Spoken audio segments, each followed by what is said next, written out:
De Cheon-san ter sobrevivido até a Won-ju ser imune ao vírus zumbi, os fãs de All of Us Are Dead começaram a pipocar a internet com diversas teorias. Algumas dessas teorias até que fazem sentido, só que outras são o puro suco de forçação. Vamos aqui nesse vídeo comentar algumas dessas teorias para tentar antecipar os assuntos da segunda temporada.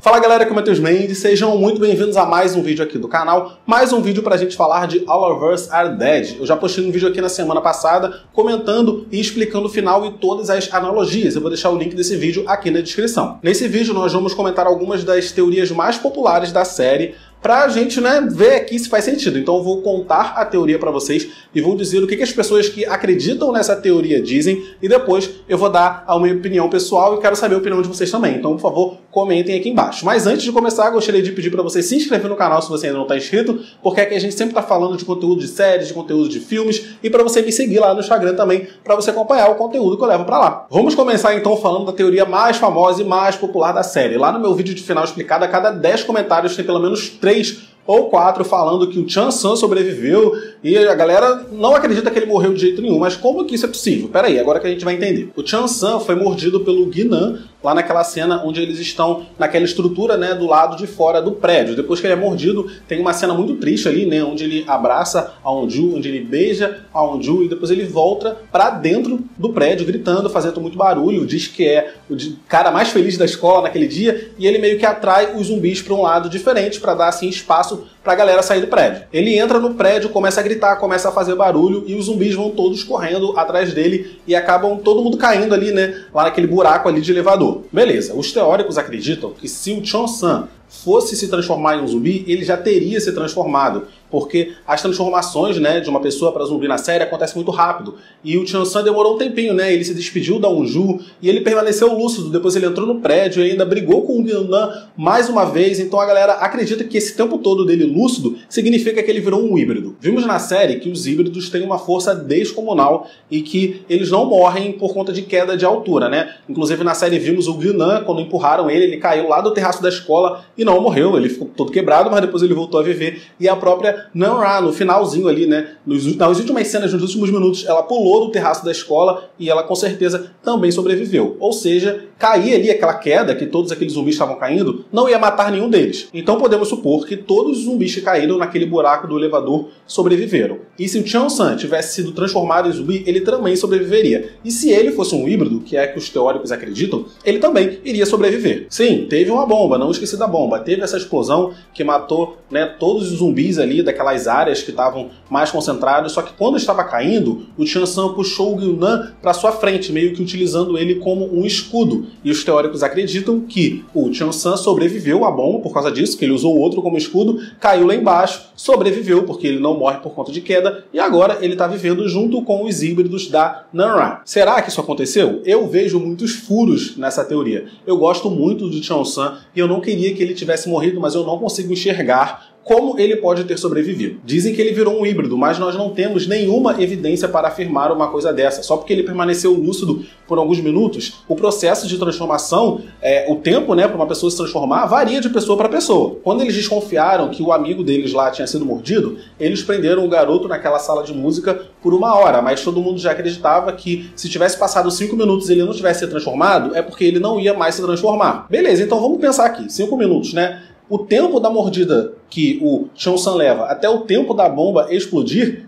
tudo o que acontece nesse período cabe nesse período de 5 minutos. Então faz muito sentido que o Cheon-san ainda não tivesse se transformado, mas que ele iria ainda se transformar. E se vocês lembram bem, no primeiro episódio da série, a primeira mordida, que é a mordida pelo rato, ela demora muito tempo para se transformar. Ela não se transforma imediatamente e nem em 5 minutos. O que isso indica é que o processo de transformação varia de pessoa para pessoa. Outra coisa, os zumbis não caçam os híbridos. Nós vimos, depois que o Guinan se transformou em um híbrido, tem uma cena dele fazendo barulho e os zumbis passando por ele, olhando pra ele e não fazendo nada, nem ligando. Já com o Cheon-san foi totalmente diferente. O Cheon-san entrou no prédio, gritou, fez barulho e os zumbis vieram correndo atrás dele, tanto que ele fugiu de vários zumbis antes de todo mundo cair lá naquele buraco. O que indica que o Cheon-san não era um híbrido. Se ele fosse, os zumbis não iriam correr atrás dele. Isso mostra que ele era um humano que ainda não tinha se transformado. E por último, não tem como ele ter sobrevivido à explosão. Todos os zumbis que caíram lá naquele buraco, eu já falei, nenhum deles morreu pela queda, mas sabemos que todos eles morreram pela explosão. Explosão de uma bomba não é como se fosse um tiro, sabe? Que você coloca alguém na sua frente e essa pessoa serve de escudo. A chama, ela se expande. Então, o que vimos ali na cena era a chama consumindo tanto o Guinan quanto o Cheon-san. E se todos os zumbis que caíram naquele buraco foram pulverizados, viraram cinzas, a gente pode assumir que o Cheon-san e o Guinan também viraram. Sem falar que se ele tivesse sobrevivido, por que ele não apareceria no final junto com a Nan-Ra lá no topo da escola para conversar com seus antigos amigos? Não faz muito sentido ele ficar escondido sendo que ele tá vivo. O que eu acho é que a galera gostou muito desse personagem, se apegou muito a ele, não quer aceitar a morte. Então, mas galera, infelizmente aconteceu. Eu também gostei dele, mas é assim, séries coreanas são assim. Uma outra coisa que comentam muito nos meus vídeos é que a Won-Jo foi mordida no primeiro episódio, no começo da série. Ela foi mordida pela paciente Zero, mas que ela não se transformou. Por quê? No primeiro episódio, a Won-Jo, a professora e alguns outros alunos levam aquela menina que desmaiou na sala de aula, passando mal, que estava infectada, estava em processo de transformação, para a enfermaria. Chegando lá, eles colocam ela na cama e a Won-Jo é atacada. Ela rapidamente coloca a mão em cima da ferida e esconde o braço, e aí a galera imobiliza a menina na cama de novo. Muitos acreditam que a Won-Jo só levou um arranhão e tal, e ela colocou a mão ali, por isso que nada aconteceu. Só que outros acreditam que ela foi mordida. No começo, assim que ela é atacada, nós não vemos a ferida, né? A Won-Jo segura a ferida com a mão. E depois, do lado de fora da escola, o pai dela faz um curativo ali, uma atadura enorme em cima da ferida, e de novo nós não vemos a ferida, então não dá pra gente ter certeza se foi apenas um arranhão ou se foi um ferimento pior, né? Manter o mistério ao redor dessa ferida pode ter sido uma coisa intencional dos criadores da série, para se caso a série venha a ser renovada numa segunda temporada, eles possam voltar a abordar esse assunto. Vamos supor aqui rapidinho então que a Won-Jo foi mordida. Nós vimos, aqui nessa primeira temporada, duas reações à mordida de um zumbi. Ou você vira um zumbi descontrolado, né, que caça pessoas, ou você vira um híbrido, que você mantém as suas faculdades mentais, mas você passa a ter fome de carne humana. A Won-Jo não apresentou nenhuma das duas reações, o que pode significar que, se ela realmente foi mordida, a chave para a cura do vírus zumbi está no sangue dela. Essa já é uma teoria que faz mais sentido para mim, já é uma teoria que eu acredito mais. Porque é muito estranho não terem mostrado em nenhum momento a cena da ferida, né? A ferida da Won-Jo. Isso foi feito com certeza de maneira proposital, e eu tenho toda certeza que caso venha a acontecer uma segunda temporada, eles vão voltar nesse assunto de alguma forma. E isso seria bem legal também de ver do ponto de vista narrativo, porque a Won-Jo ia passar por um dilema. Ela perderia toda a sua liberdade, ela perderia a sua vida, porque ela passaria a ser um rato de laboratório, né? Todo tipo de experiência os cientistas do mundo todo iriam querer fazer com ela, mas ao mesmo tempo que ela ia perder sua vida, ela poderia salvar o mundo. E aí, o que fazer? Essa teoria eu gostei. Eu tô fechado com essa teoria. O que vocês acham dela? Mas será que nós já sabemos a chave para controlar essa transformação, a chave para controlar o vírus zumbi? Vamos analisar aqui. Nessa primeira temporada, nós vimos 3 pessoas decididamente híbridas, né? Nós vimos a presidente, a Nan-Ra, nós vimos o Guinan, que foi o vilãozão, e nós vimos também a Eugene, que é aquela menina que sofria bullying. Todos eles tinham um motivo absurdo, que para eles era mais importante do que as suas próprias vidas. A Eugene, por exemplo, ela saiu do lugar seguro, do terraço da escola, se aventurou no meio de todos aqueles zumbis para apagar, né, o vídeo, quebrar todos os celulares para destruir o vídeo que tinham feito dela. Eu até comentei isso no meu vídeo de final explicado, que para ela, a divulgação desse vídeo, o comentário das pessoas sobre o corpo dela era pior do que a própria morte. Então ela se entregou à morte para apagar esse vídeo e acabou virando uma híbrida. O Guinan estava obcecado pelo Cheon-san porque o Cheon-san filmou ele matando o professor. Depois a obsessão dele só aumentou quando o Cheon-san arrancou o olho dele fora. E todo o plot da Nan-Ra na primeira temporada da série foi sobre como ela se reprimiu para agradar a mãe. Ela se excluiu, ela não tinha amigos, ela não fazia nada porque ela queria agradar a mãe. A obsessão que a Nan-Ra tinha, né, no final da temporada ela se libertou disso, mas até o último episódio, a grande obsessão da Nan-Ra era manter a mãe feliz. Todos os 3 super obstinados da série viraram híbridos. Nós vimos que o vírus zumbi foi criado para dar uma chance de defesa para as pessoas que sofriam bullying.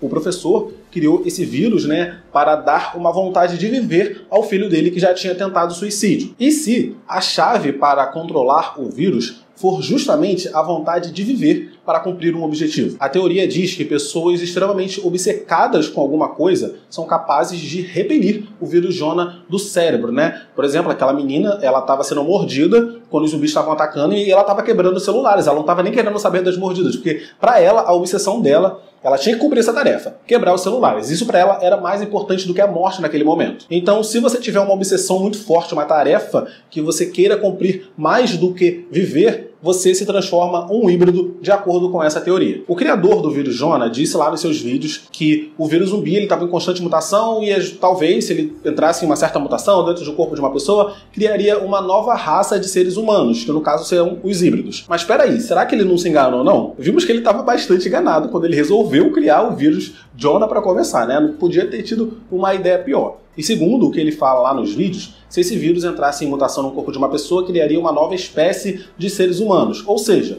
se um híbrido morde uma outra pessoa, essa outra pessoa também deveria virar um híbrido. Porque o vírus que está no corpo dessa pessoa já não é mais o vírus que está no corpo dos outros zumbis. E vimos que não é isso que acontece, né? O Guinan mordeu diversas pessoas na série e a única pessoa que virou híbrida foi a Nan-Ra. Se ele realmente tivesse um vírus diferente de todo mundo, né, um vírus que já tivesse entrado em estado de mutação, todas as pessoas que ele mordeu deveriam ter virado híbridas também. De acordo com o que o professor falou, não faz o menor sentido o Guinan morder um ser humano e esse ser humano virar um zumbi. Não faz sentido. Então podemos concluir que esse professor estava errado. Se ele estava errado, será que essa teoria está certa? Será que a chave para virar um híbrido está na obsessão da pessoa? Se for esse o caso, a teoria diz que o pai da Onju teria virado um híbrido enquanto ele estava indo atrás da filha dele, né? Porque, cara, ele abandonou o local seguro, ele levou um monte de tiro, claro, que ele meio que escapou, mas ele estava arriscando a sua vida para salvar a sua filha. Ele tinha esse objetivo. Então, um zumbi para ele não seria nada. Se o zumbi mordesse, ele iria virar um híbrido e ia continuar com o seu objetivo. Mas depois que ele a encontrou e a salvou, ele cumpriu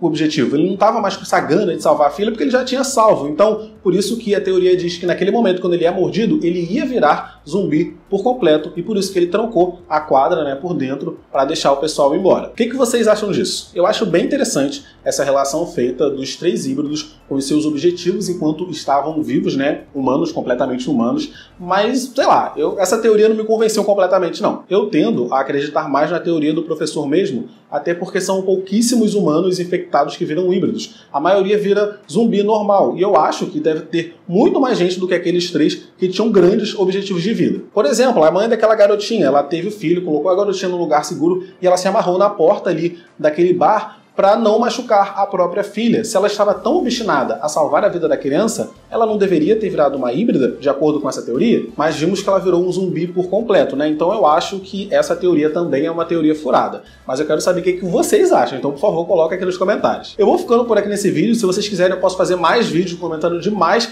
teorias de Our vs. Are Dead, porque tem um monte pipocando aí na internet. Então é isso, coloca aqui nos comentários o que vocês acham. Dá o seu like, por favor, porque o like me ajuda pra caramba, e se inscreve no canal se você não está inscrito. Clica nos vídeos que estão aparecendo aqui do lado para assistir meus vídeos anteriores. Tchau e até o próximo vídeo.